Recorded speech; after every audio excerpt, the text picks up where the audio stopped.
Join me as I take on the challenge of turning my biggest failures into massive successes using these practical steps. Failure is a common experience that we all go through at some point or another. It's a universal language that's spoken by everyone, regardless of their background, culture, or socioeconomic status. But here's the thing. Failure doesn't have to be the final destination.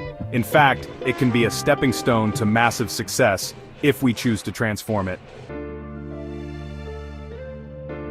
When we fail, it's natural to feel discouraged, demotivated, and demoralized. The emotional and psychological impact of failure can be overwhelming, making us question our self-worth, our abilities, and our goals. We start to doubt ourselves, wondering if we're good enough, smart enough, or capable enough. And if we're not careful, these feelings of inadequacy can snowball into something much bigger, preventing us from pursuing our dreams and aspirations. The fear of failure can be paralyzing, holding us back from taking risks, trying new things, and pushing ourselves outside of our comfort zones. The fear of failure can also lead to a vicious cycle of negative self-talk, self-doubt, and self-blame. We start to believe that we're not good enough, that we're not cut out for this, and that we're destined to fail. And before we know it, we're stuck in a rut, unable to move forward, and unable to shake off the feeling of failure. But here's the thing. Failure is not defining, it's not who we are, it's just an experience that we've had.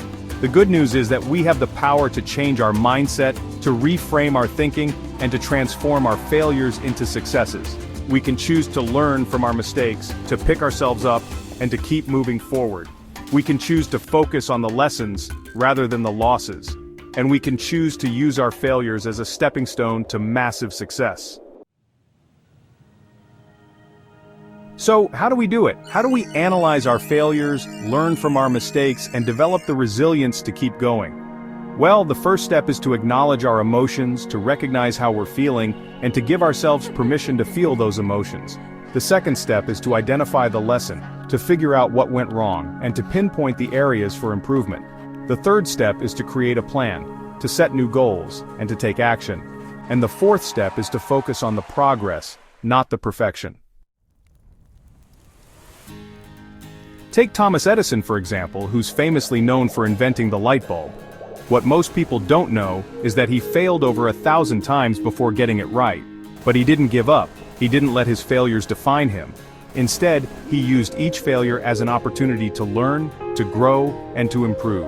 And in the end, his persistence, his resilience, and his determination paid off. He transformed his failures into a massive success, and he changed the world in the process. When we apply these practical steps to our own lives, we can turn our failures into successes.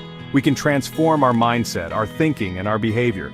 We can develop the resilience to keep going, even in the face of adversity. And we can achieve our goals no matter how big or how small they may seem. So don't be afraid to fail. Don't be afraid to take risks. And don't be afraid to try new things. In conclusion, failure is not the end, it's just the beginning. It's an opportunity to learn, to grow, and to transform ourselves into better, stronger, and more resilient versions of ourselves. So let's embrace failure as part of the journey to success. Thanks for watching, and don't forget to share your own experiences with failure in the comments below. If you're new here, consider subscribing for more videos on personal development, productivity, and goal achieving.